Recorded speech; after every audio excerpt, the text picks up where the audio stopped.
पहली चीज तो ये है, क्लास तो चलो ठीक है, क्लास तो मैं इसलिए रखी हुई सुबह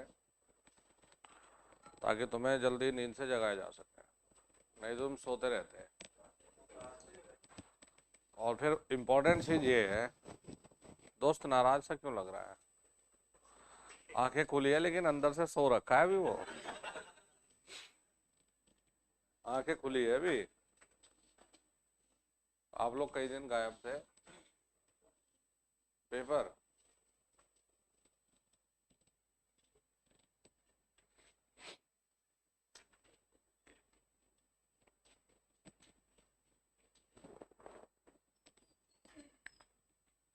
क्लास का तो आज सिर्फ बहाना है जी।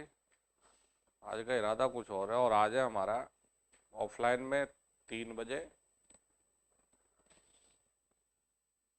ऑफलाइन में 3 बजे हमारा पेपर, 3 से लेकर 6:30 बजे तक 3.5 घंटे का पेपर है। 3.5 घंटे से 3 घंटे से पहले कोई क्लासरूम से बाहर नहीं जाएगा। हर चीज वो है जो हमने क्लास में पढ़ी है। पेपर आउट करें, आई रूल 28, 34, 35, 39, 48, 49, 54, 55, 77, 78, 90, 81। ठीक है, ये तो आई रूल है। और बताएं भाई बच्चों, सप्लाई सिस्टम से भी है, इलेक्ट्रिकल डिजाइन वाले पार्ट से भी है, कोरोना से 3-4 सवाल है, सैग से सवाल है, क्लासिफिकेशन ऑफ ट्रांसमिशन लाइन है, अंडरग्राउंड केबल से है, डिस्ट्रीब्यूशन सिस्टम से है। और बताएं, स्विच गियर से, relay, MCB, MCCB, MCB, MCCB, ELCB, RCCB, isolator, circuit breaker,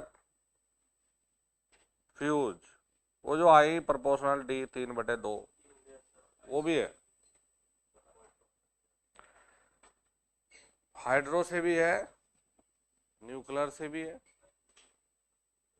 thermal भी है, डीजल भी है, गैस भी है, सोलर भी है, विंड भी है, टाइडल भी है। हमने पेपर आउट कर दिया दोस्त। ये सब से सवाल है, ठीक है जी। छोटू मैं समझ गया, तुम बस बोल दो, मैं समझ गया जो कह रहा था। कहाँ गया? मैं खुद पहचान सकता हूँ। वो बैठा दे, वही था ना। क्या कह रहा था अब ये बताओ। हाँ, लिख कर तो दिया। ऑफलाइन में 3 बजे से है, 3 से लेकर 6:30 तक। ऑनलाइन में ये पेपर बच्चों को अटेम्प्ट करवाया जाएगा 3:30 से लेकर 7 बजे तक, विक्रांत बैच वाले फोल्डर में। संडे को करेंगे इसका हल, ठीक है। और तुम्हारा रिजल्ट प्रभु की दया से, क्योंकि 250 सवाल है, कॉपी चेक करने में समय लगेगा, तो संडे तक आप लोगों का रिजल्ट भी प्रस्तुत हो जाएगा, ठीक है। संडे को क्या, संडे को बहुत अच्छा दिन है, छुट्टी का दिन, आराम से। एक बात का और ध्यान दीजिएगा, पेपर में ध्यान दिया गया है बेटा, बीच बीच में 5-6 सवाल ऐसे मुश्किल फंसाए गए हैं जिनसे आप लोग टूटे और पेपर में आपकी कंसंट्रेशन टूट जाए, उस चीज का पूरा ध्यान रखा गया है। जैसे न्यूमेरिकल दे दिया बीच में उठपटांग सा, जिसमें कैलकुलेशन थोड़ी लेंथी है बीच बीच में, तो ऐसे हम लोगों ने 5 फेज फंसाए इस पेपर में, हर 25-30 सवाल के बाद में। तो हमें पता है कि पहले 30 पे नहीं टूटेगा तो दूसरे 30 पे टूटेगा, इस पे नहीं कंसंट्रेशन भंग होगा तो तीसरे पे। और जो 5 के 5 फेजेस को पास कर गया, इसका मतलब वो रियली में तैयार है। क्योंकि स्मूथ पेपर अटेम्प्ट करने का फायदा नहीं है। पेपर में भी तो यही होता है कि थोड़ा बीच में मुश्किल आएंगे, बच्चा हिल जाता है, कमेंट इनके बंद कर दे जाए। आवाज पूछो इनसे, आवाज सही है, पूछ लो फिर भी क्या जा रहा है भाई। आवाज वगैरह सही है वैसे तो, अब तक ही अल्लाह मचा देते आवाज में दिक्कत होती तो। और 2 दिन का ब्रेक देंगे फिर आपको, 2 दिन आपको इस पेपर को पूरा में सॉल्व करने में लगेगा। इसके बाद में फिर आपका एक और पेपर रहेगा, बेसिक इलेक्ट्रॉनिक्स, डिजिटल इलेक्ट्रॉनिक्स और पावर इलेक्ट्रॉनिक्स का। ठीक है जी। फिर एक और पेपर रहेगा बेसिक इलेक्ट्रिकल, ये मिसलेनियस जितनी चीजें आपको बढ़ाए ना, सिंबल इम्बल साइन वाइन सेफ्टी फायर, इनसे संबंधित। 30 तारीख में भी 30 या 31 आपका एक और पेपर है 250 सवाल का पूरे मशीन का। तो हम लोगों ने तो अपनी जो टेस्ट सीरीज है इसकी शुरुआत कर दी भाई। 1 तारीख से, एक को शायद संडे पता नहीं कुछ है, 1 या 2 से हम लोग फुल लेंथ पेपर स्टार्ट कर दें। 31 तक तो हम बाबू देखना, हमने अच्छी खासी प्लानिंग कर रखी है। आपकी मशीन देखो, हमने पावर सिस्टम निपटा लिया, हमने बेसिक इलेक्ट्रॉनिक्स पार्ट हमारा खत्म है, ये मिसलेनियस चीजें थी इन्हें हम निपटा रहे। अब जो मेजर पार्ट है हमारा वो मशीन है, मशीन को हम लोग दिवाली की छुट्टी में खत्म काम तमाम करेंगे। दिवाली की छुट्टी का जो समय है प्रातः काल 8 बजे से लेकर 1 बजे तक का है। ठीक है जी, ये आपका समय है। और बताओ कोई दिक्कत तकलीफ है तो, और कोई दिली इच्छा है तो वो बताओ। मजबूर करो अपने आप को, नालायक को मजबूर करो।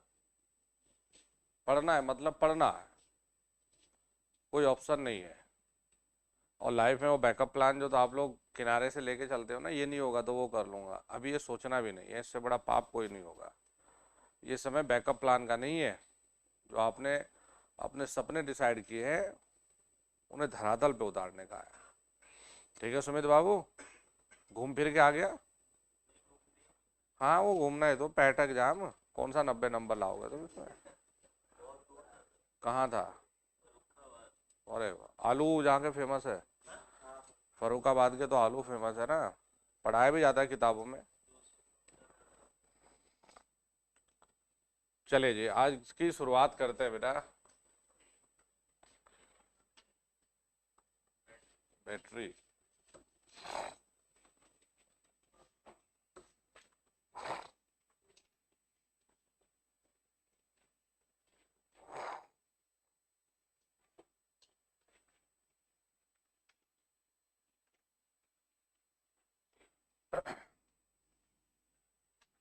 देखो बैटरी को हम लोग 3 अलग अलग फेज में पढ़ेंगे बेटा।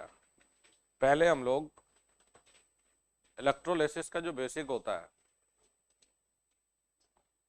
जैसे विद्युत के क्या क्या प्रभाव है, वैसे तो हम लोग पहले दिन से विद्युत के प्रभाव को अलग अलग रूप में हम लोग बात करते आए हैं। जैसे विद्युत के जो प्रभाव है मुख्यतः एक होता है हमारा हीटिंग इफेक्ट, अरे आई स्क्वायर आर। एक हमारा होता है इलेक्ट्रोमैग्नेट में चुंबकत्व, फाई बराबर Ni अपॉन एस, यानी रिलक्टेंस। तो ये भी धारा के कारण आता है। धारा के कारण इलेक्ट्रोलिसिस प्रोसेस भी होता है। क्यों, जब हम किसी भी इलेक्ट्रोलाइट में धारा फ्लो करवाते हैं, इलेक्ट्रोलाइट हम कैसे बनाएंगे, जो कंडक्टिव लिक्विड हो, चालक लिक्विड हो, जैसे silver nitrate AgNO3, H2SO4, copper sulphate, ये बड़े ही फेमस इलेक्ट्रोलाइट है दोस्त। KOH भी रहता है। ये मुख्यतः वो इलेक्ट्रोलाइट है जिनमें हम धारा यदि फ्लो करवाते हैं तो ये अपने अवयव या कहें आयनों में टूट जाते हैं। तो इस प्रोसेस को कहा जाता है इलेक्ट्रोलिसिस प्रोसेस। एक रहता है जैसे हम लोग मेडिकल साइंस में देखते हैं, एक्सरे करना, सिर्फ एक्सरे में नहीं, हम लोग अल्ट्रासाउंड, एक्सरे, इन सब में हम लोग करंट इफेक्ट को बड़ा महत्व देते हैं।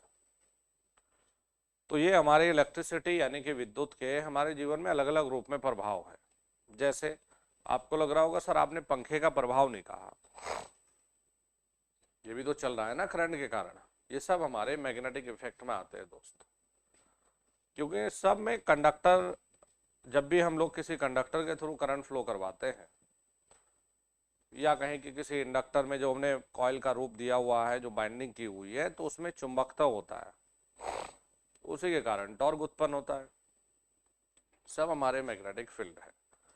तो तीन देखे फेज कौन कौन से, एक में हमारा बहुत बेसिक है, जैसे जिसमें हम लोग ये सीखेंगे कि इलेक्ट्रोलाइट बीमारी है क्या।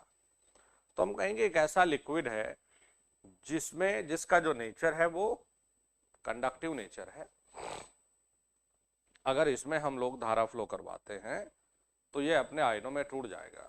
इसे क्या नाम दिया हमने, इलेक्ट्रोलाइट। फिर हम कहेंगे जी इलेक्ट्रोड क्या है, तो हम कहेंगे कि इलेक्ट्रोलाइट में करंट फ्लो कराने के लिए जो व्यवस्था बनाई जाती है, भाई दो इलेक्ट्रोड आप रखते हो ना, हाँ रोड, उनको हम लोग इलेक्ट्रोड कहेंगे। बेटा इलेक्ट्रोड के पदार्थ अलग अलग सेल के साथ साथ अलग अलग हो जाते हैं। जैसे अब वोल्टाइक सेल की बात करेंगे तो आपने बड़े सिंपल से कॉपर और जिंक को ले लिया। लैक्लांचे में चले जाएंगे तो आप कार्बन ले लेंगे, मतलब अलग अलग समय पर अलग अलग बनाएंगे। फिर आप पढ़ेंगे कि यार ये एनोड क्या बीमारी है, मतलब पूरा बेसिक। एनोड का मतलब होता है कि जो पॉजिटिव टर्मिनल से जुड़ता है उसे एनोड कहेंगे, जो नेगेटिव से जुड़ेगा उसे कैथोड कहेंगे। एनायन, कैटायन, ये थोड़ा केमिस्ट्री वाला हिस्सा है एक्चुअली। एनायन आप पढ़ते होंगे अपनी बेसिक जो केमिस्ट्री हमारी 9th 10th में, इसमें भी रहता है एनायंस, जो एनोड की तरफ अट्रैक्ट हो जाते हैं, नेगेटिव चार्ज होता है जिन पे, एनोड की तरफ अट्रैक्ट हो जाते हैं। कैटायंस होते हैं जो हमारे कैथोड की ओर आकर्षित होते हैं और उन पे बेटा पॉजिटिव चार्ज होता है। अरे ये पूछ लेता है अब बैटरी इन्हीं से तो बनेगी, एनायंस कैटायंस। फिर हम लोग ये कहेंगे, ये हमारे लिए बेसिक चीज है दोस्त, हम कहेंगे कि फैराडे ने जो नियम दिए हैं, एक दो चीजें और है, इलेक्ट्रोकेमिकल इक्विवेलेंट, विद्युत रासायनिक तुल्यांक जो होता है। तो इसका मतलब बेटा 1 ग्राम या 1 किलोग्राम या ग्राम, हम ये कहते हैं कि जब 1 ग्राम आयंस की संख्या, नहीं 1 ग्राम नहीं, 1 सेकंड में जितने आयंस, आपको पढ़ाना है क्या बच्चों को, आपको क्लास लेनी थी? अच्छा, और बताइए, आप पूरे हीरो बन के आ रखे। सही है सही है। तो हम लोग कहते हैं कि जब 1 सेकंड के लिए हम 1 एम्पियर की धारा फ्लो करवाते हैं तो जितने भी आयंस टूटते हैं उस मात्रा को हम लोग इलेक्ट्रोकेमिकल इक्विवेलेंट डिनोट करते हैं। जैसे हम डिनोट करेंगे जेड से, तो प्रथम नियम इसी पर आधारित है कि M बराबर में ZIT। तो जनरली 1 एम्पियर 1 सेकंड का मतलब 1 कूलाम आवेश से भी होता है। फिर हम लोग पढ़ते हैं रासायनिक तुल्यांक, केमिकल इक्विवेलेंट E, जिसे हम लोग कहते हैं परमाणु भार बटे संयोजकता। और संयोजकता किसी भी मटेरियल की संयोजकता जो हम लोग लिखते हैं किसी भी एटम की, वो हम लिखते हैं हाइड्रोजन से रिएक्शन करने की ताकत। हाइड्रोजन एटम से रिएक्शन करने की जो स्ट्रेंथ है, जो ताकत है, उसे संयोजकता कहा जाता है। ये हमारा बेसिक है। इसके बाद फेराडे ने जो इलेक्ट्रोलिसिस के बेटा 2 नियम दिए, M बराबर में ZIT। M टूटे हुए आयंस का एक तरह से द्रव्यमान है M, Z हमारा इलेक्ट्रोकेमिकल इक्विवेलेंट है, I हमारा धारा और T हमारा समय। दोस्त न्यूमेरिकल भी आते हैं।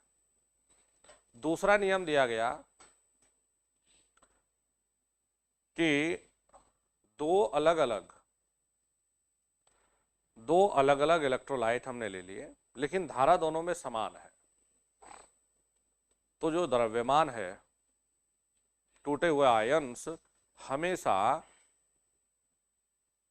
जो रासायनिक तुल्यांक है E उसके समानुपाती होता है। आपने पढ़ा होगा M1 बटे M2 बराबर E1 बटे E2। ये बेटा हमारा द्वितीय नियम है। सेकेंडरी और प्राइमरी सेल की बात बाद में करेंगे। पहले फेज में है कि यदि सेल्स, जहां से न्यूमेरिकल फंसता है, यदि सेल्स श्रेणी में जोड़ी गई है तो किस प्रकार से हम हल करेंगे, समांतर में जोड़ी है किस प्रकार से हल करेंगे, और यदि सीरीज और श्रेणी दोनों को कंबाइन किया है, सीरीज और पैरेलल, तो किस प्रकार से हल करेंगे। दो प्रकार की सेल जनरली हम लोग इस्तेमाल करते हैं बेटा। एक होती है हमारी ड्राई और एक होती है हमारी वेट, सूखी या गीली। जैसे ज्यादातर जो प्राइमरी सेल है वो ड्राई सेल की कैटेगरी में आ जाती है। प्राथमिक जो सेल होती है जिनको चार्ज नहीं किया जा सकता, मतलब रिचार्जेबल नहीं है, लंबे समय तक अपना काम नहीं करती, बार बार रिचार्ज की कोई व्यवस्था नहीं है, यानी कि यूनिडायरेक्शनल रिएक्शन है बेटा। एक बार चार्ज होगी, डिस्चार्ज होगी, आप रिवर्स नहीं कर सकते, दोबारा से रिचार्ज नहीं कर सकते। कम रेटिंग, छोटी रेटिंग की बनाई जाती है। फिर आप बात करते हैं जैसे वोल्टाइक, लैक्लांची, ये सब हमारी फेमस है। जैसे इसमें लोकल एक्शन क्या होगा जी, जो सेकेंडरी में आती है, जो ज्यादा फेमस है वो हमारी है ना जी, क्या, लेड एसिड वाली। तो काफी जो बड़ा सिलेबस है वो लेड एसिड वाली का है, जिसमें केमिकल रिएक्शन भी जरूरी है, जिसमें अलग अलग चीजें हैं। प्लेट कैसी होंगी जब फुल्ली चार्ज होगी, जैसे स्पेसिफिक ग्रेविटी है। तो जैसे आपने पढ़ा होगा कई बार 1140, 1150, 1.14, इस तरह से पढ़ते हैं ना बच्चा, ये कुछ और बीमारी नहीं बेटा। स्पेसिफिक ग्रेविटी कम जो यूनिट है वो किलोग्राम पर क्यूबिक सेंटीमीटर या ग्राम पर क्यूबिक सेंटीमीटर में लिख सकते हैं। तो जब आप किलोग्राम के हिसाब से लिखेंगे तो ये 1 पॉइंट समथिंग की फॉर्म में आता है, और जब आप ये ग्राम के फॉर्म में लिखोगे, ग्राम पर CC, CC mean centimetre cube, तो ये 1140, 1250 इस तरह की फॉर्म में आता है। तो ये दोनों एक ही चीज है, अलग अलग नहीं है। फिर आपने एडिशन सेल, तो ये, हाँ एडिशन सेल काफी फेमस भी है, निखिल आयरन है। तो ये हमारी सेकेंडरी सेल है। तो ये हमारी बैटरी का पूरा सिलेबस होता है। तो हम सबसे पहले शुरुआत करेंगे कि विद्युत के प्रभाव,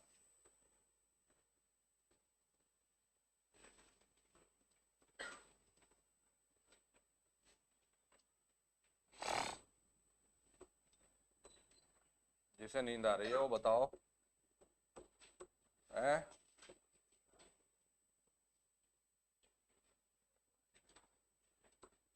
अब करना पड़ेगा, एक स्विच यहाँ लगा के एक तार क्लासरूम में फैलाऊंगा, जिसे भी नींद आए हल्का सा टच कर दिया। अच्छा लिख रहा है तो मुझे लगा है।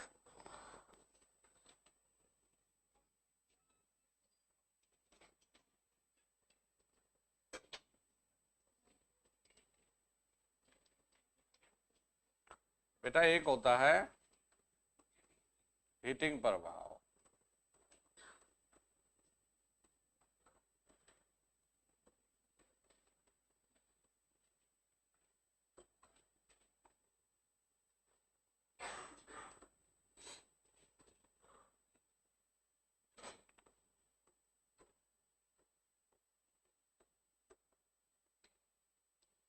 एक होता है मैग्नेटिक प्रभाव।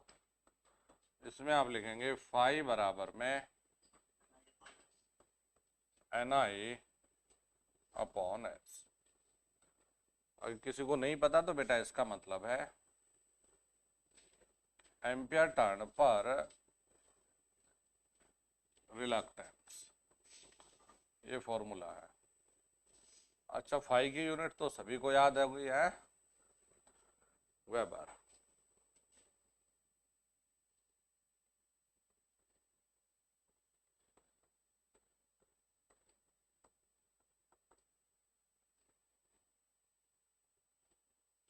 इलेक्ट्रोलाइसिस,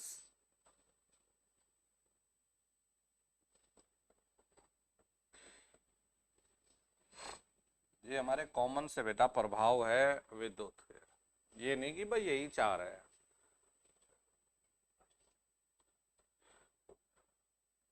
मतलब इनमें काफी कुछ चीजें हमारी कवर हो जाती है।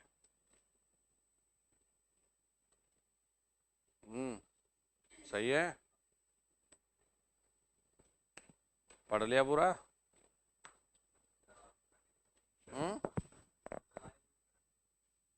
क्या?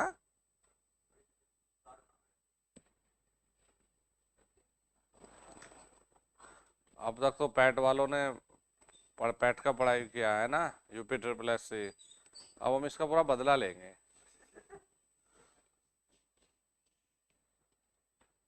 अभी तो ये बोल तबीयत, अब तो ठीक है, इतना में तो पढ़ाई होती है यार दोस्त। लिख लिया जी? तो अब आप लिखेंगे, यहां पर लिखेंगे इंपॉर्टेंट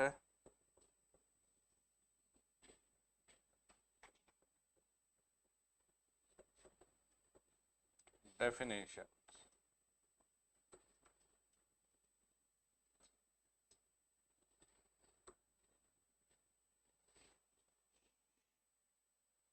सबसे पहले लिखिएगा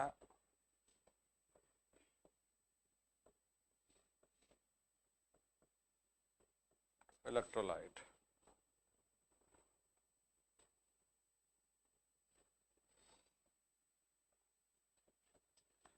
यह एक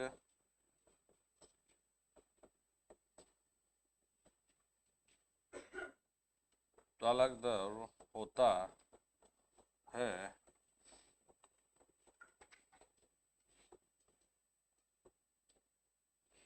जिसमें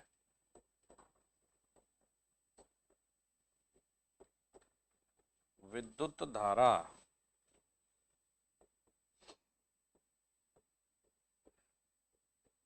फ्लो कराने से यह अपने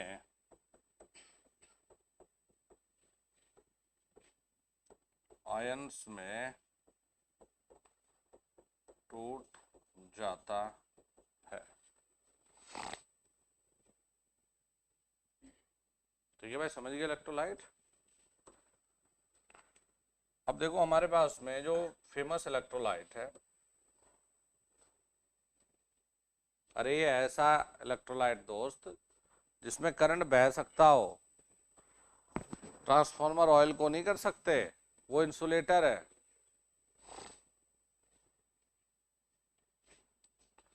जैसे सिल्वर नाइट्रेट है AgNO3 ना, तो अगर करंट फ्लो कराएंगे इसमें तो यह Ag और NO3 में टूट जाएगा, सिल्वर में और नाइट्रेट में।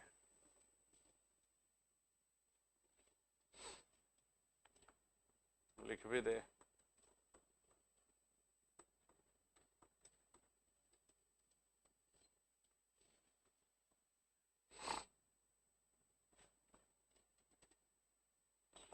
फिर जैसे बेटा H2SO सल्फ्यूरिक अम्ल हम कहें तो H2 में और SO4 में टूट जाता है।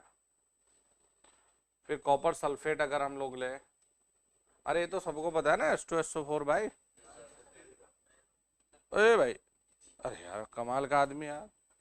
मैं यहाँ, बोर्ड यहाँ, अबे नौकरी है यहाँ, नालायक पीछे देख रहा है।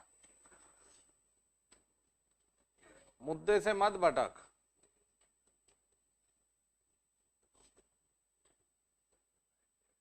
कॉपर सल्फेट ये रहता है।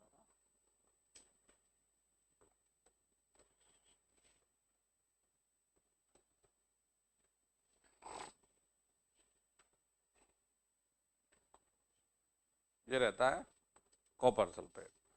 तो जब हमने करंट फ्लो कराया तो ये अपने आयंस में टूट गया। ये रहते हैं बेटा आज के आयंस। ठीक है जी, ये होता है हमारा इलेक्ट्रोलाइट की कहानी। जैसे ऑब्जेक्टिव हम साथ के साथ में डिस्कस कर लेते हैं।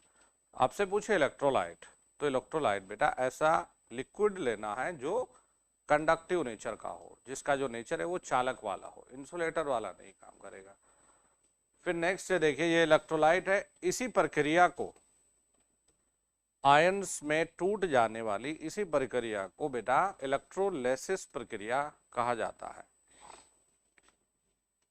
लिख देंगे भाई इसे, आयंस के टूटने वाली प्रक्रिया को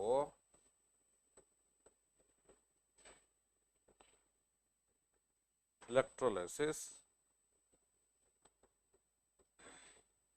कहते हैं। थोड़ा गति से लिख लें, चाहे तो फोटो वोटो खींच लें, हाँ, या फिर जल्दी जल्दी लिखें। आजकल तो ये लड़का बहुत तेज लिखने लगा, मौर्या जी ना।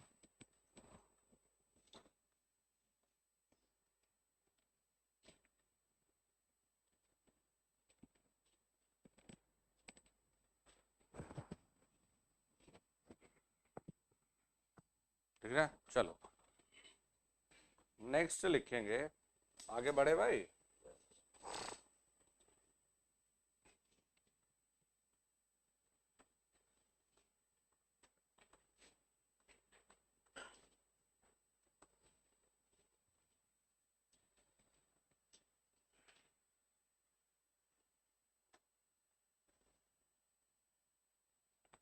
देखो, जब हम कोई इलेक्ट्रोलाइट बेटा ले रहे हैं तो धारा भेजने के लिए कुछ तो व्यवस्था बनानी पड़ेगी हमें।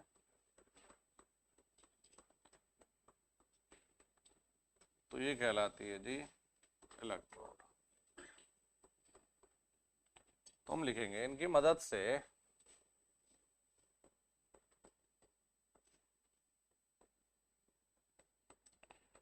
इलेक्ट्रोड की मदद से इलेक्ट्रोलाइट में धारा दी जाती है।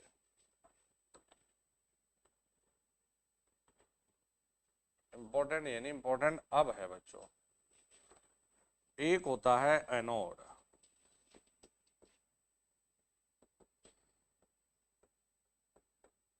कुछ नजर डालेंगे एनोड हम किसे कहेंगे। देखो, ये पेपर में तो आते ही हैं, लेकिन बैटरी में आगे चीजें पढ़ने के लिए चीजें आनी जरूरी है हमें। कभी हम देखे भाई एनोड क्या था, एनोड का मतलब क्या है, बस इतना लिख लो, यह है पॉजिटिव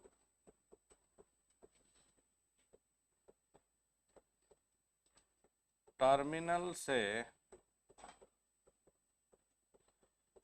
जुड़ा रहता है। मतलब पॉजिटिव टर्मिनल से जुड़े हुए इलेक्ट्रोड को एनोड का दर्जा दिया जाएगा। अब चलिए जी, यहीं पर बात करिएगा कि कैथोड आप क्या कहेंगे।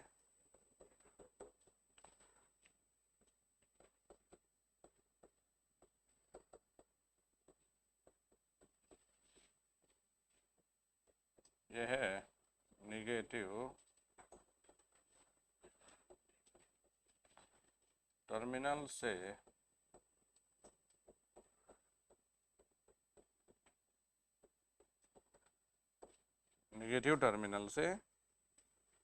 जुड़ा होता है। एक शब्द होता है बेटा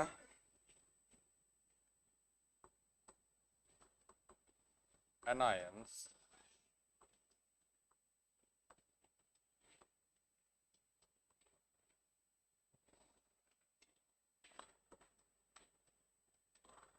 जो ये एनायन कटायन है ना, ये बहुत पूछता है पेपर में, क्योंकि इनमें बच्चा कंफ्यूज होता है। देखो जी, एनोड की ओर याद रखने का तरीका सिखाऊं तुम्हें? स्टार्ट कहाँ से है दोस्त? ए से। तो याद रखो ये एनोड की तरफ जाएगा, तो एनोड की ओर आकर्षित होने वाले आयंस को एनायंस कहा जाएगा। एनोड की और, अरे विंड टरबाइन से भी है सवाल, डेरियस सेवेरियस पहचानने को भी है। अरे तुम्हारा दिल खुश हो जाएगा, इतना बढ़िया पेपर है भाई। एनोड की ओर, अब हम ये तो बेफिक्र हो गए कि किसी के सुनने नहीं आएंगे, क्योंकि हमने इतने सवाल तो बता दिए तुम्हें। एनोड की ओर आकर्षित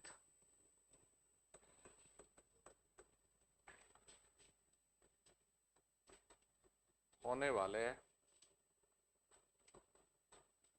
आयंस को एनायंस कहा जाता है।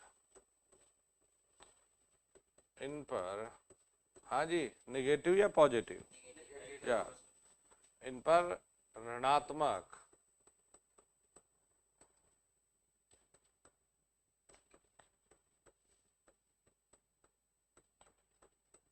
आवेश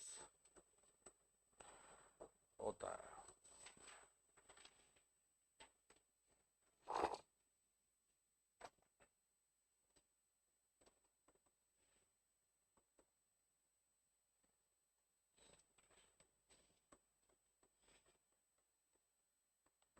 कैथोड की और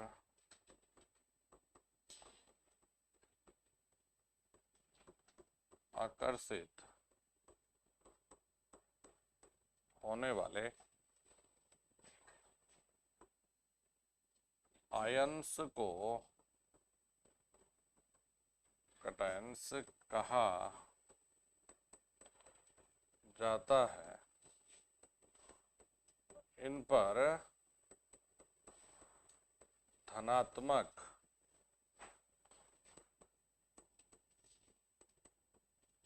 आवेश होता है।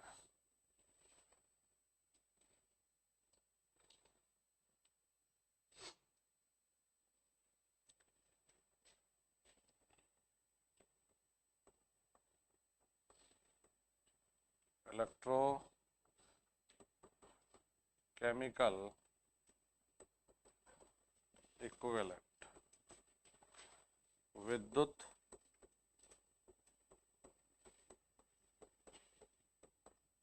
रासायनिक तुल्यांक प्रदर्शित करेंगे जेड से।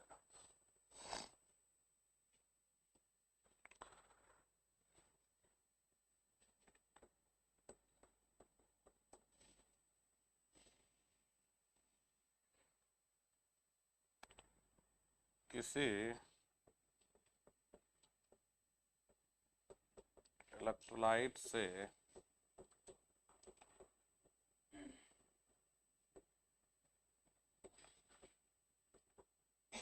एक एम्पियर की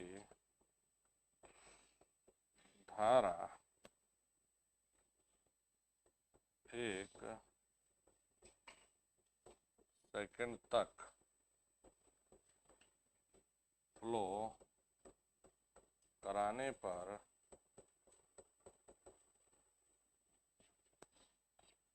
जो आयंस टूटते हैं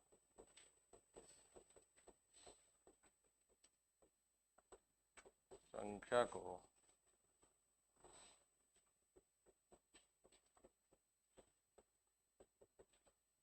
केमिकल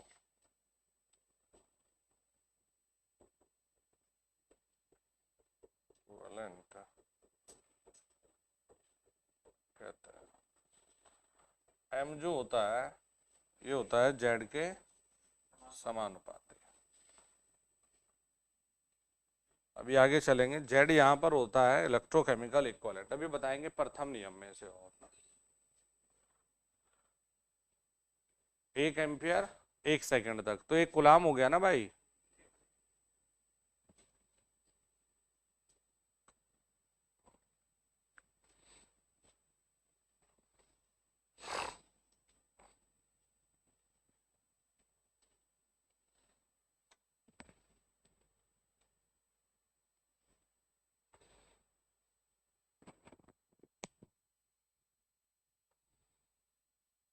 क्या हुआ? तो इलेक्ट्रोकेमिकल मैंने प्रथम नियम की नहीं, मैंने इसकी बात करी ना। ये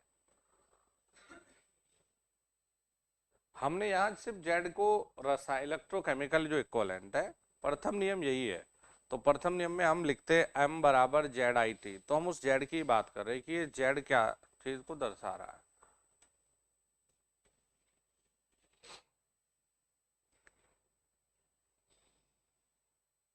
इसलिए मैंने कहा कि बाकी जो एम बराबर जेड आई टी यूनिट्स वो प्रथम नियम में लिखेंगे। इलेक्ट्रोकेमिकल इक्वलेंट डिसाइड होता है 1 गुलाम आवेश के लिए, यानी 1 गुलाम आवेश कब आएगा? जब 1 एम्पियर की धारा बहेगी 1 सेकंड तक। लिख लिया? चलो नेक्स्ट लिखेंगे केमिकल इक्वलेंट।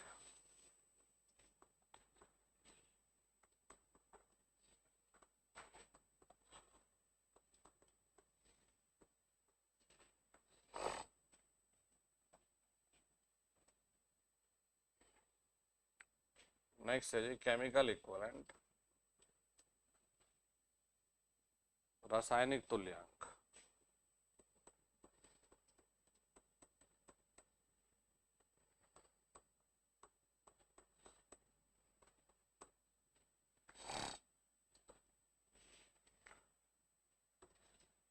इसे हम लोग कहते हैं कि ई यानी रासायनिक तुल्यांक बराबर में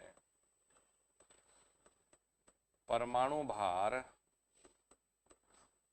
बटे में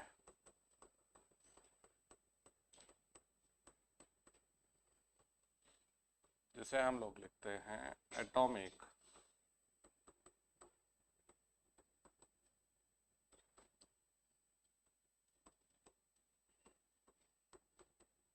वैलेंसी। भाई ये सीधे सीधे आता है। केमिकल इक्विवेलेंट सूत्र बताओ तो क्या होगा? परमाणु भार बटे संयोजकता। देखो जो संयोजकता होती है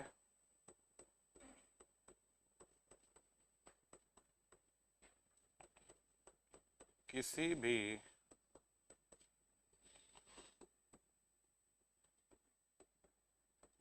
पदार्थ की हाइड्रोजन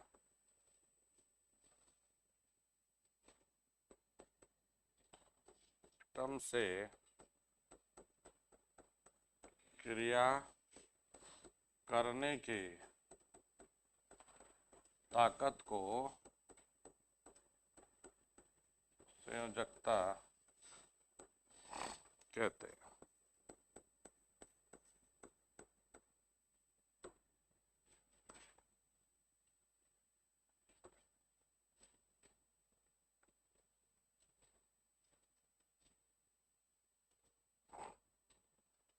ये तो हमारे बेसिक था, जो सेल्स के बेसिक बेसिक पॉइंट थे ये था।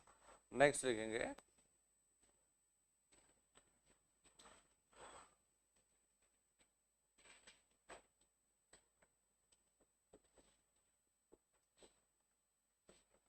फैराडेज लॉ ऑफ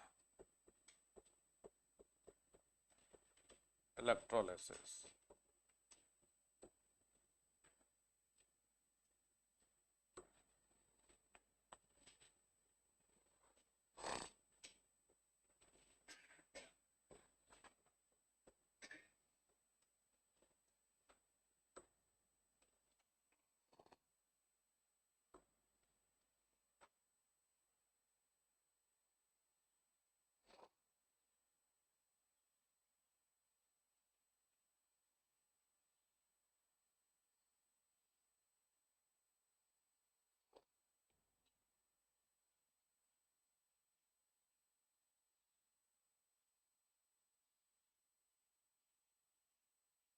ठीक है जी। देखिए पहला नियम ये होता है कि किसी भी इलेक्ट्रोलाइट में जब हम लोग 1 एम्पियर का जो करंट है 1 सेकंड तक फ्लो करवाते हैं, तो जो आयन्स होते हैं जो टूटते हैं, टूटे हुए आयन्स की जो मात्रा है वो आवेश के समानुपाती होती है। आवेश इसलिए हम लोग लिख रहे हैं क्योंकि Q बराबर होता है IT, तो हम बार बार 1 एम्पियर और 1 सेकंड की इसलिए बात कर रहे हैं। तो पहला नियम आप लिखेंगे कि जब किसी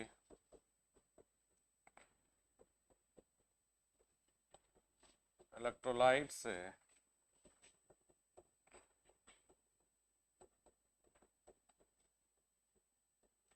एक सेकंड के लिए 1 एम्पियर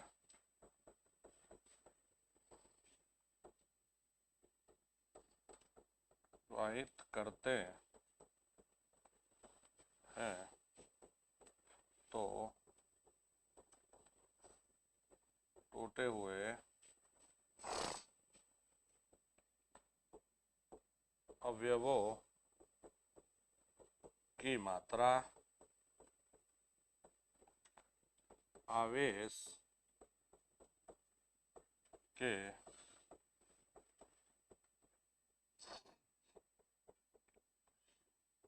समानुपाती होती है। जब किसी इलेक्ट्रोलाइट से 1 सेकंड के लिए 1 एम्पियर धारा प्रवाहित करते हैं तो टूटे हुए अवयवों की मात्रा आवेश के समानुपाती होती है। और बेटा ये ऐसा है जिस पर न्यूमेरिकल भी खूब आते हैं। M समानुपाती क्या लिखेंगे? Q। अरे भैया M भाई द्रव्यमान, तो इसका जो रूप है M समानुपाती किसके हैं? आवेश के।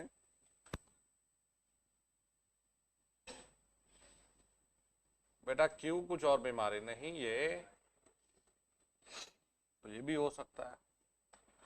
अब जो हम लोगों ने इलेक्ट्रोकेमिकल इक्विवेलेंट की बात की थी, ये तो समानुपाती है, जब हम बराबर करेंगे तो वो है यहाँ पर कांस्टेंट। तो M बराबर में ZIT। चलिए बेटा, तो Z बराबर में क्या लिखे हैं? Z बराबर में M/Q लिखें या फिर IT लिखें, है ना? तो M यानी द्रव्यमान किस में लिया जाता है? सेंटीमीटर में। वो कह रहा हाँ, मैंने कहा तो ये अभी यहाँ फिजिकल है, दिमाग इसका पता नहीं कहाँ है। यही है पक्का? तो सेंटीमीटर में काहे बोल रहा है फिर? तो जैसे अगर इसे किलोग्राम में लेंगे तो किलोग्राम पर कूलाम। अगर यार ग्राम में होगा,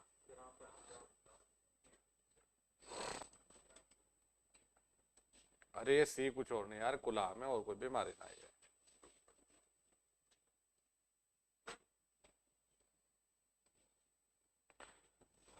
जैसे जेड बराबर में M बटे, इसे बेटा हम लोग IT भी लिख सकते हैं। तो देख लेना जी क्या एग्जामिनर ने पूछा है।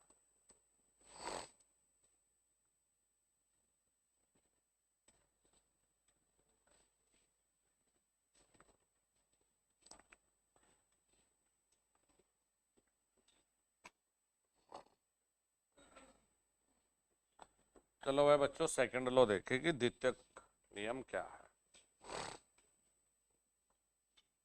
टेंशन ना लो, ये तो हम तुम्हें यहीं रटवा देंगे। हाँ दोनों होने दो ना पहले पूरे। हम इसलिए दो दो किताब लेके आए जिनमें तुम्हारे ITI के हिसाब के न्यूमेरिकल है छोटे छोटे।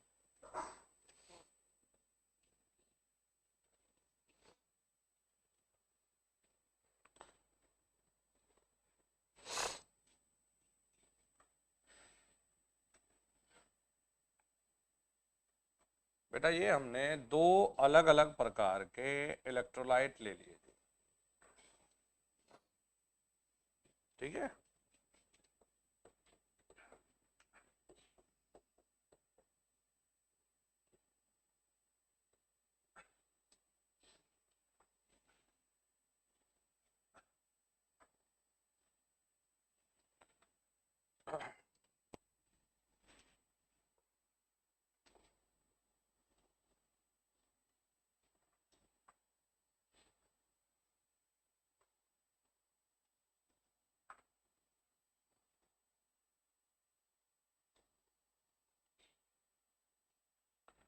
और बेटा हमने इनमें समान धारा फ्लो करवानी। दो अलग अलग इलेक्ट्रोलाइट हैं, दोनों अलग अलग इलेक्ट्रोलाइट के लिए अब इसके लिए जो केमिकल इक्विवेलेंट है बच्चों वो E1 है, इसके लिए E2 है। तो जब दो अलग अलग इलेक्ट्रोलाइट है तो कभी ऐसा नहीं हो सकता कि समान धारा फ्लो करवाने पर अवयवों की संख्या समान हो, पॉसिबल नहीं है। तो हम लोग कहते हैं कि यदि दो अलग अलग इलेक्ट्रोलाइट में हम समान धारा फ्लो करवाते हैं तो टूटे हुए अवयवों की जो संख्या या मात्रा है वो केमिकल इक्विवेलेंट के समानुपाती, यानी कि जिसका केमिकल इक्विवेलेंट ज्यादा होगा वहां ज्यादा अवयव टूटेंगे और जिसका कम होगा वहां कम अवयव टूटेंगे। बनाइए और लिखते हैं फिर इसे। आज कितनी तारीख है दोस्त? 19। हाँ बस देखो 30 दिन की अब जंग है, 19-20 के बाद पेपर का माहौल हो जाएगा हमारा पूरा। इस दौरान आपको हमारा भी असली रूप देखने को मिलेगा, भाई गुरुजी है क्या इस 30 दिन में, धीरे धीरे समय के साथ साथ भाई बस। लेकिन पेपर हो जाए ये प्रभु की दया से हमारा 30 नवंबर से पहले, जितना 25 नवंबर से 30 के बीच में पेपर होगा तो उस समय हमारे बच्चों का बढ़िया रिजल्ट आएगा। क्योंकि अगर 2-4 महीने लेट होता है तो इसमें दिक्कत है, बच्चों को लगता है कि हमें तैयारी का मौका मिलेगा लेकिन फिर पढ़ाई छोड़ छाड़ देते हैं, भूल भाल जाते हैं। फिर जितना मोमेंटम और रिदम अभी है उसी में हो जाए। चलिए, जब दो अलग अलग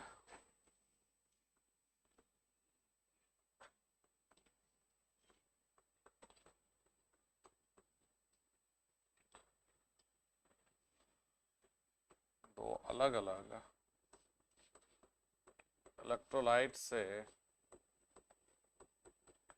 समान धारा बहती है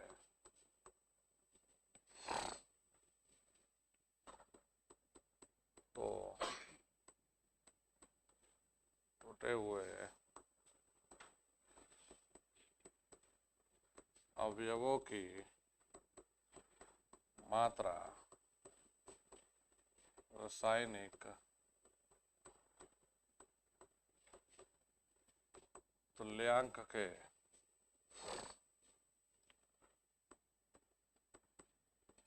समानुपाती होती है। ये रियल में है M प्रोपोर्शनल टू E।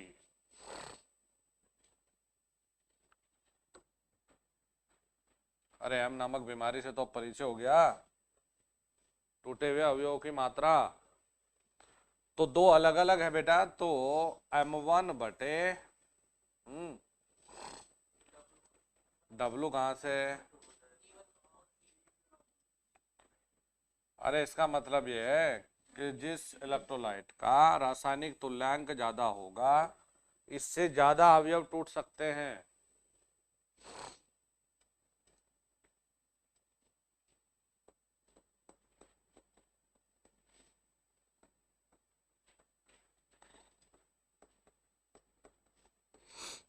जिस इलेक्ट्रोलाइट का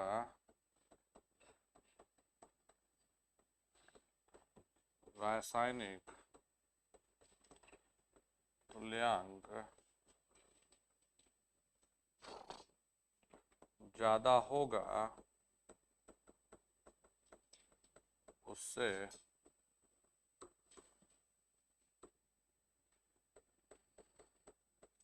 उतने ही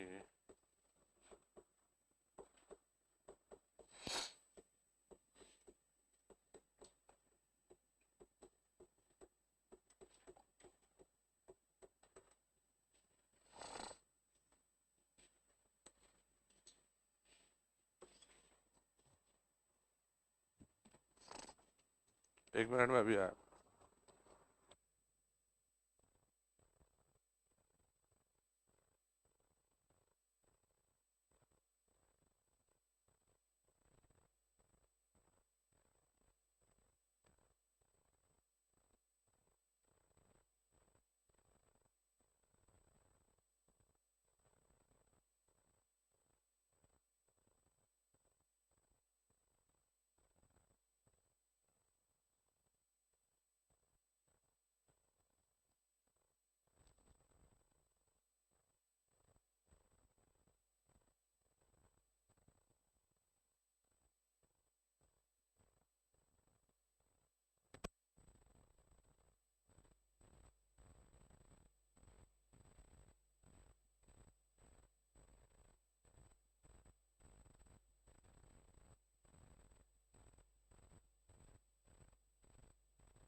बातें ना करो।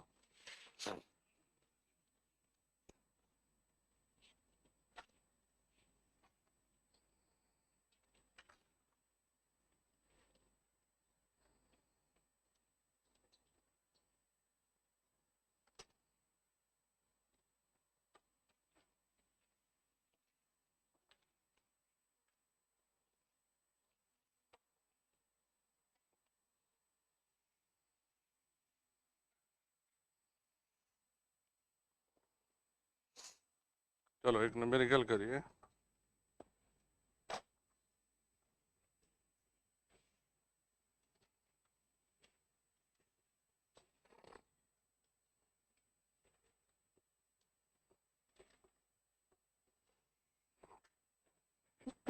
सॉरी।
एसी यानी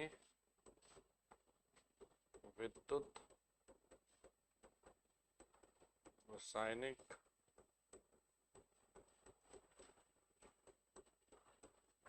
तुल्यांक की गणना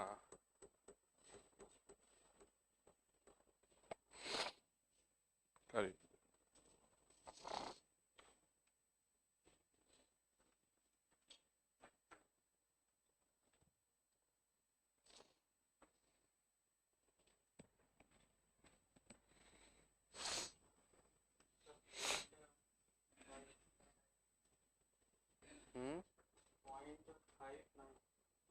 यूनिट सही दोस्त, यूनिट सही प्लीज।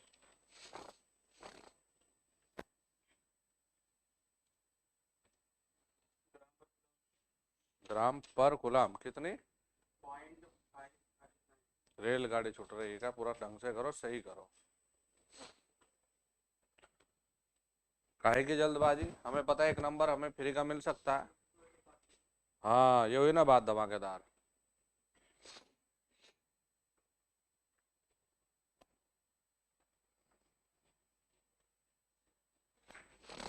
कितने लोगों ने किया है दोस्त? बस दोनों ने अलग अलग किया।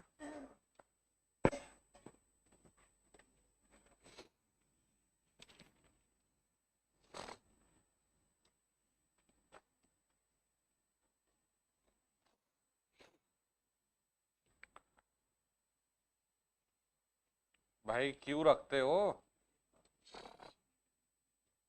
या IT रखोगे? आई का मान है 0.5। ये गुलाम में तभी आता है जब वो समय सेकंड में होता है जी। 3 मिनट कितने सेकंड दोस्त? हम्म, सेकंड की अगर बात करें तो 3 मिनट का मतलब 180 प्लस में कितनी सेकंड? तो समय का मतलब है 200 सेकंड। ये हो गया जी 200।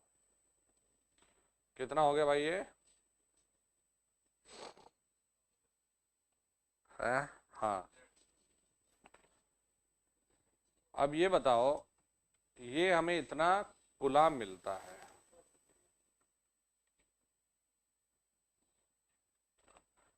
m बराबर में दोस्त जेड क्यू लिखा करते हो। m का मान कितना? 111.100। इसलिए किताब में भी वैल्यू आसान दी है, किताब वाले को भी पता है कि IIT के बच्चे के लिए वैल्यू आसान दे ताकि पेपर में बिना कैलकुलेटर के कर सको।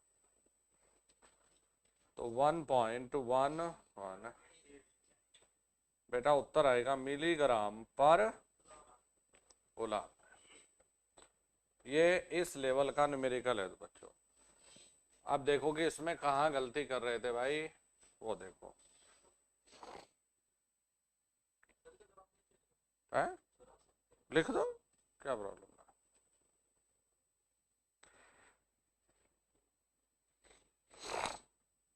ग्राम में करोगे तो मिलीग्राम को ग्राम में करोगे ना, तुम क्या प्रॉब्लम है? मैं बस यूनिट आंसर हमारा ग्राम पर गुलाम में आएगा, जो भी आएगा, क्या दिक्कत है?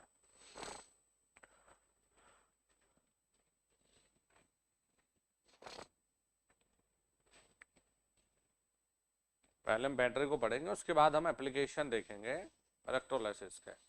जैसे इलेक्ट्रोप्लेटिंग होती है, इलेक्ट्रोटाइपिंग होती है, वो लास्ट में रखा है हमने। अरे हो गया भाई। चलिए नेक्स्ट लिखेंगे। अलग अलग सेल के अब हमें कॉम्बिनेशन बनाने हैं भाई।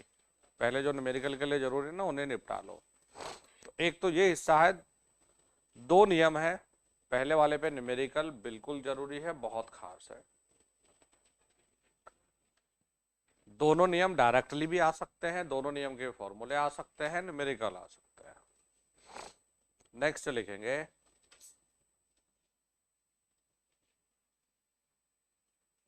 कॉम्बिनेशन ऑफ सेल्स, या लिखे सेल कॉम्बिनेशंस, और ऊपर लिख लो न्यूमेरिकल के लिए बहुत खास, वेरी वेरी इंपॉर्टेंट बेटा।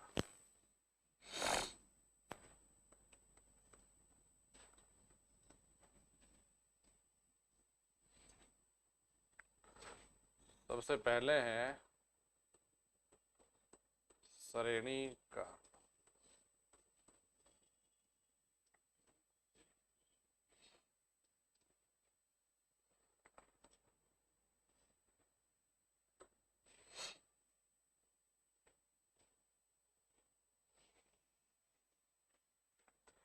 देखिए बेटा, जब भी आप सेल को देखते हैं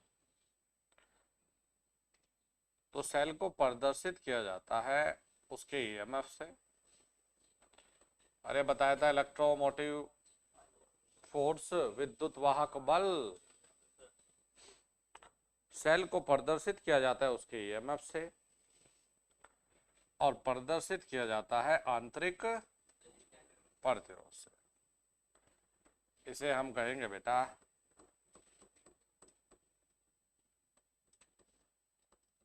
आंतरिक प्रतिरोध।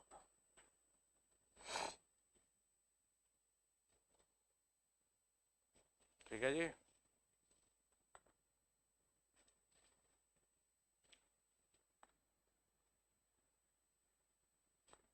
और बेटा जो हमें टर्मिनल पे मिल जाए, अरे इसे क्या कहा जाता है जो टर्मिनल पे मिलती है? Terminal voltage. तो इसे नाम दे दिया हमने V, इसे हमने कहा ईएमएफ E। ये हो गया भैया टर्मिनल वोल्टेज। प्यारे बच्चों, आपको ये तो पता होगा कि टर्मिनल पे वोल्टेज सदैव ईएमएफ के बराबर या कम ही मिलेगा। भाई अगर आदर्श वोल्टेज होगा तो ये R नहीं होगा, तो बराबर होगा।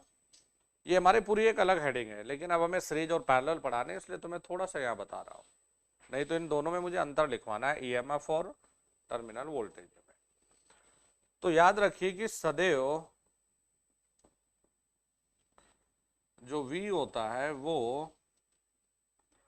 E से बेटा छोटा होता है, यानी टर्मिनल वोल्टेज जो ईएमएफ होता है उससे सदैव छोटा होता है, और आदर्श की स्थिति में ये बेटा बराबर होता है। देखिए जी, जब हम श्रेणी की बात करेंगे तो हमने कुछ ये लिया है,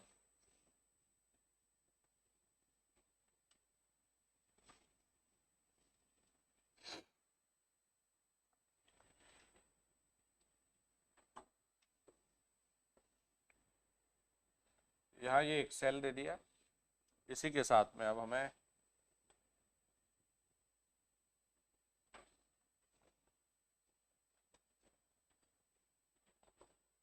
सीरीज में बेटा एक और सेल जोड़ दिया है।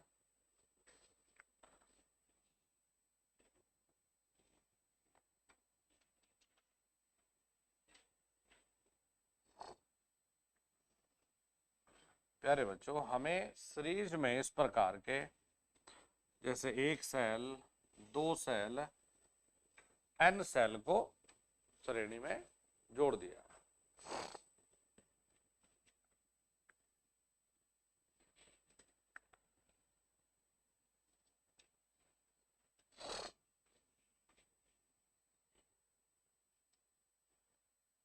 और बेटा यहां पर जो टर्मिनल पर लोड हमने जोड़ा हुआ है, ये हमने ले रखा है कैपिटल R। ठीक है भाई। और भैया इसमें जो धारा बह रही है ये हमने ले लिया जी I।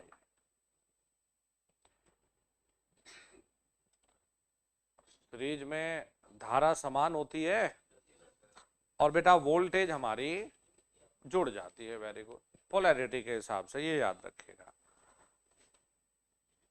तो पॉजिटिव निगेटिव बेटा इसे हम कहते हैं जोड़ने वाली पोलैरिटी। तो ये जो n सेल दी है, एक सेल के लिए वोल्टेज कितनी E, दो के लिए 2E, n के लिए NE। शाबाश। तो इसे हमने बना लिया NE में। ठीक है भाई राकेश बाबू। एक सेल के लिए रेजिस्टेंस कितना, दो के लिए 2R, 3 के लिए 3R, n के लिए NR।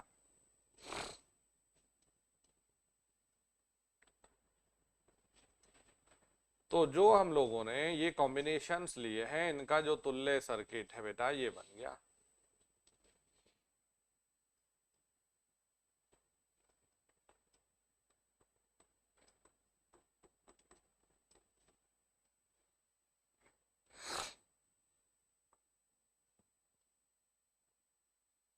I का मान लिखना है बेटा, कितना लिखे, टोटल वोल्टेज NE बटे NR plus R। Very good. अच्छा जी, यदि आंतरिक प्रतिरोध ना हो, ओके, यदि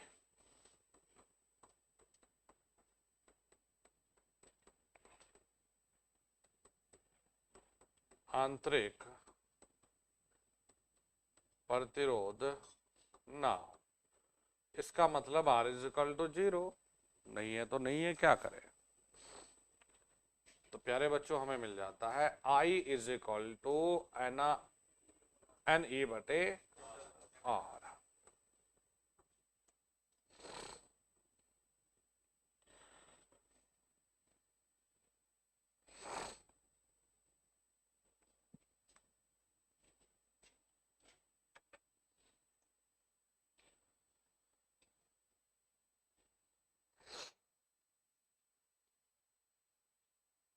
तो बहुत जल्दी 7 बज गए यार आज।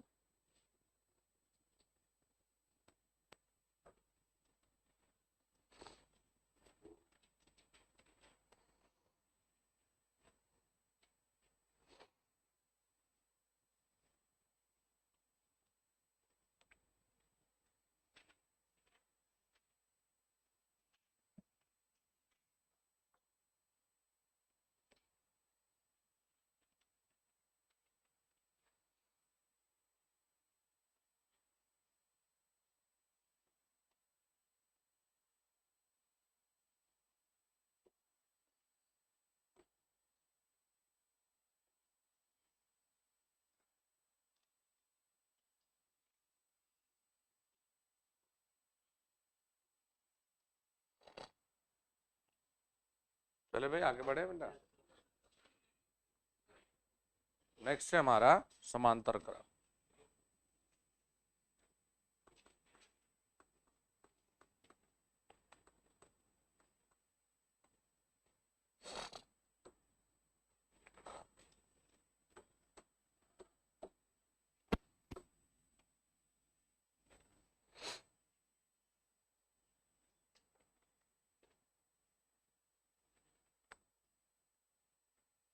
ये जितने भी पीडीएफ हमने शेयर की थी, जैसे साइन वाली की थी, अरे प्रोबेटेड साइन, इंफॉर्मेटिव साइन की थी ना, एक तो वो याद होनी चाहिए। आग वाली की थी हमने, क्या क्या बुझाने के लिए क्या क्या करेंगे, एक वो बहुत जरूरी है, वो ये होनी चाहिए है। नहीं नहीं, इस टेस्ट में नहीं मैं कह रहा हूँ, इनको बार बार देखना है, 10 मिनट उनके लिए अलग रखो पढ़ते दिन, नहीं तो भूल भाल जाओगे। इस टेस्ट में नहीं है ये, ऐसा नाइंसाफी हमने नहीं की, इसका अलग ही पूरा मसाला अलग है। टेंशन न लो, आज के में इतने मुश्किल सवाल नहीं है, ऐसा समझ के चलो। हाँ ये भी याद रखना, सवाल हिंदी और इंग्लिश हमने दोनों भाषा में रखे हैं। ठीक है सुमित जी, लखनऊ नहीं गया था क्या इस बार? गया था। क्या बात, उदास सा लग रहा है, मुलाकात नहीं हुई क्या दोस्तों से?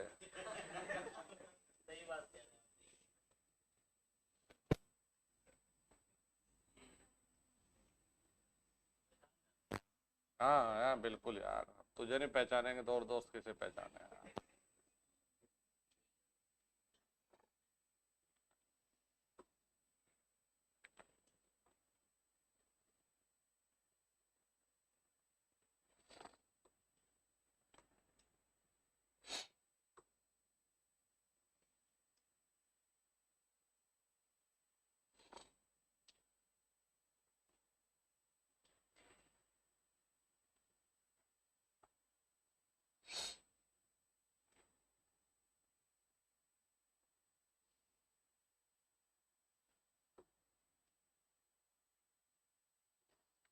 ये बेटा हमें जो दी है, हमने एम ले लिया,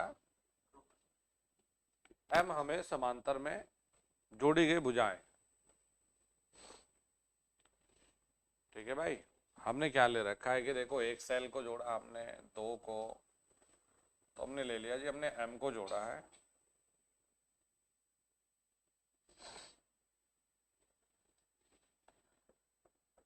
ये लोड है। अरे अलग अलग वोल्टेज को हम जोड़ सकते हैं क्या पैरेलल में? नहीं जोड़ सकते ना। तो वोल्टेज तो समान है दोस्त फिर। अच्छा, जो प्रतिरोध होता है, क्या याद है आपको? बेसिक में मैं बता ही रहा था आपको जब प्रतिरोध पढ़ाया था, कि जब हम बराबर के प्रतिरोध को पैरेलल में जोड़ के रखते हैं बेटा, तो r equivalent r upon l लिख लेते हैं। तो वोल्टेज तो यही है। तो अगर हम इसके इक्वलेंट बनाए, वोल्टेज तो यही आ गया, प्रतिरोध कितना? एम। ठीक है भाई, आ गया। और यहां बना रखा हमने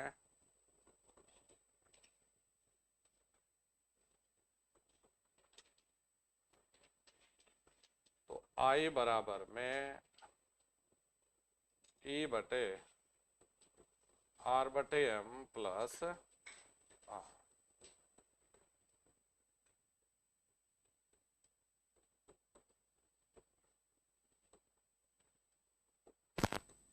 देखना भाई, ये आ गया क्या?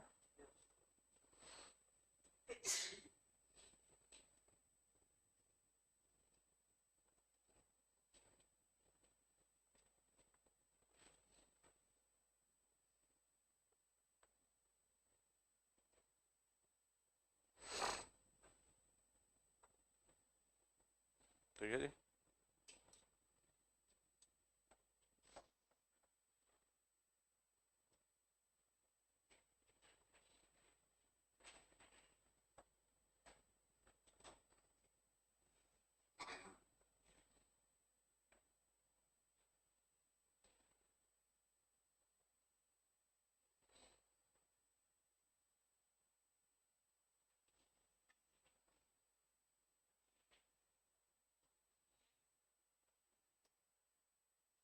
बना लिया। अरे एलसीएम लेते हैं ना, देखो एलसीएम लेते हैं हम, नीचे आ जाता है, हमको हमने ऊपर भेजा और कुछ नहीं किया। क्या है?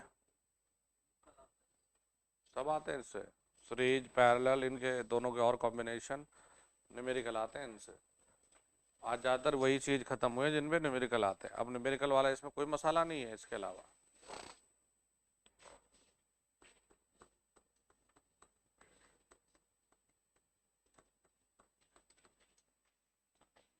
ये मानोगे 3 4 5 सवाल तक फंसने का चांस रहता है हर एक पेपर में बैटरी से। आने को चाहे एक भी ना आए, और हो सकता है आने को 4 या 5 आ जाए। और मेन चीज है कि बहुत मुश्किल नहीं आता, स्मूथ है। जैसे बाइंडिंग वाले में फंस जाओगे तुम, बाइंडिंग वाले का मैं थोड़ा न्यूमेरिकल ठीक सा पूछ लिया तो वहां समझ नहीं आएगा। तो बाइंडिंग में जैसे lap wave, progressive, retrogressive, diamond binding कैसे बनती है, बास्केट बाइंडिंग, इनको तो कर लोगे। लेकिन कुछ ऐसे सवाल भी बनाए जा सकते हैं जो बच्चे से बिल्कुल नहीं लेंगे, तो ऐसों के लिए कभी तैयारी हो भी नहीं सकती। वो एग्जामिनर फिर छिड़ के और जिद में देता है 1 2 सवाल, ले बेटा ऐसे करके बता। तो ऐसे के लिए ना हमें टेंशन लेनी है, और ना ही है कि इसे छोड़ के आगे तो सिलेक्शन नहीं होगा। लेकिन जितनी ये स्मूथ ट्रैक पे चीज़ें हैं, उन्हें बहुत अच्छे से फिनिश करना बहुत आवश्यक है। केज, क्रेडल गार्डिंग, हाँ हमने सवाल दे रखे हैं, हम कह रहे हैं ना पढ़ के आना बढ़िया से 3 बजे। ऐसा हमने कोई टॉपिक नहीं छोड़ा है कि जो हमने कवर नहीं किया दोस्त। इसे क्या दुश्मन है, इसे भी खिला दे कुछ, खाता नहीं है।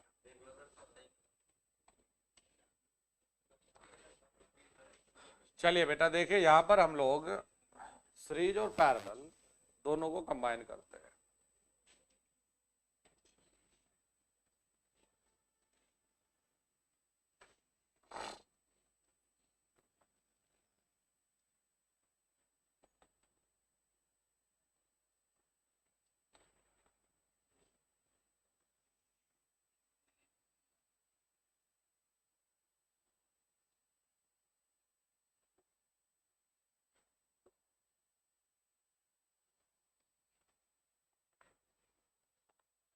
देखो भाई, इस तरफ को हमें जो सीरीज में संख्या दी है जोड़ने वालों की, वो n है भाई।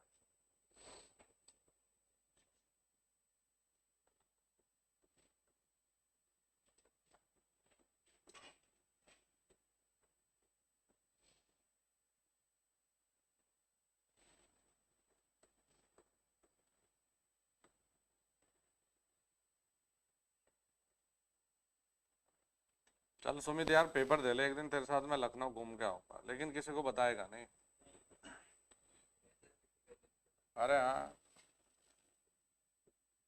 एक दिन मैं इलाहाबाद घूम के आया, किसी को पता है? तो हो गए 6 महीने के लगभग।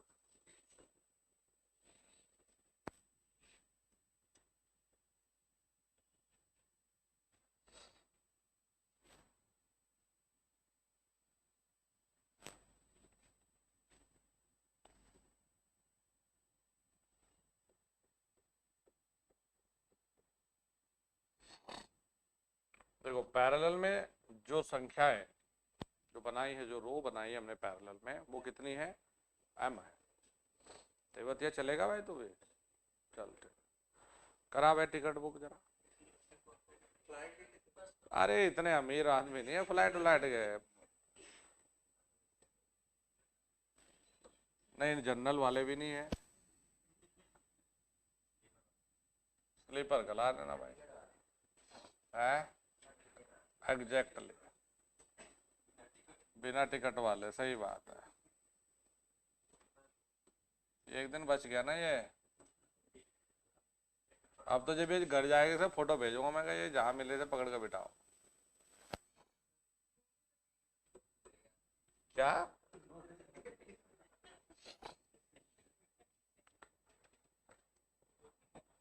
अगर हम इक्विवेलेंट निकाले बेटा वोल्टेज का, यानी ऊपर वाले का इनका इक्विवेलेंट निकालेंगे, तो कितना बनेगा? जल्दी बोलो। एन ए और एन आर। अरे ये तो है। फिर ये ऐसे ही सॉल्व करेंगे अगर, तो हमें कितनी दे रखी है? एम दे रखा है दोस्त। ये जो दे रखी है हमें, एम दे रखा है ना ये।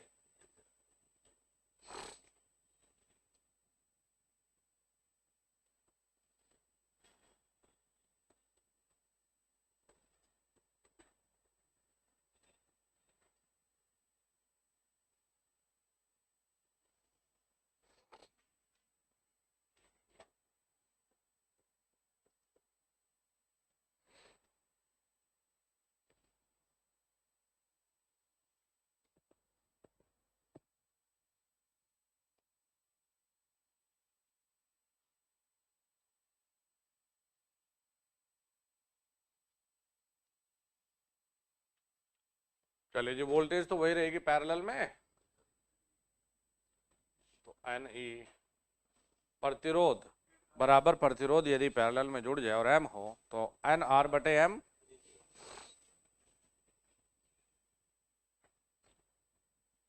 एन आर बटे एम।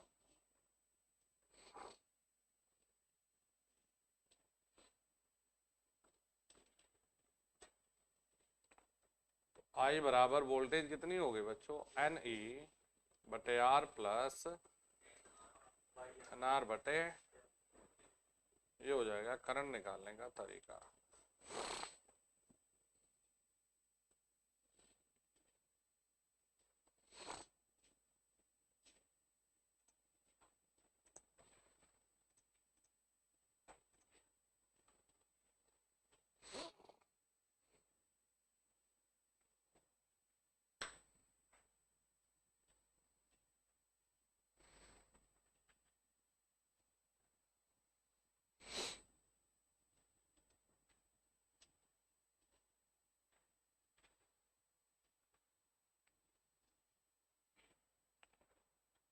कमल पाल जी, 4 अक्टूबर को आपने पैसे सेंड किए थे भाई, तो आप पता करिए, क्योंकि अब तक तो 3-3 दिन में किताब पहुंच जा रही है, 3-4-5 मैक्सिमम।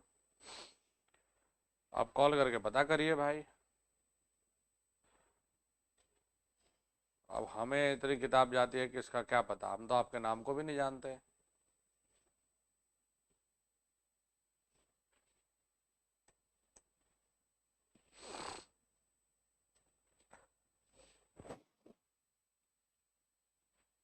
और शाम को बाकी कोई क्लास नहीं, बस पेपर वाली डोज ही रहेगी।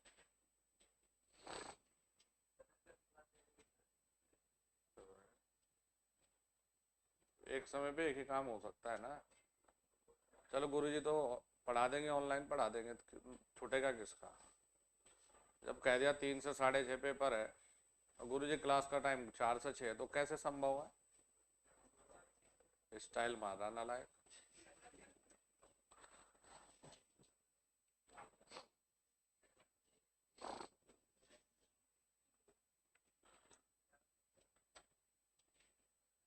चलो भाई, नेक्स्ट सेशन में मिलेंगे।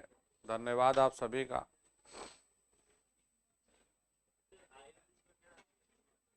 पेपर में, हाँ।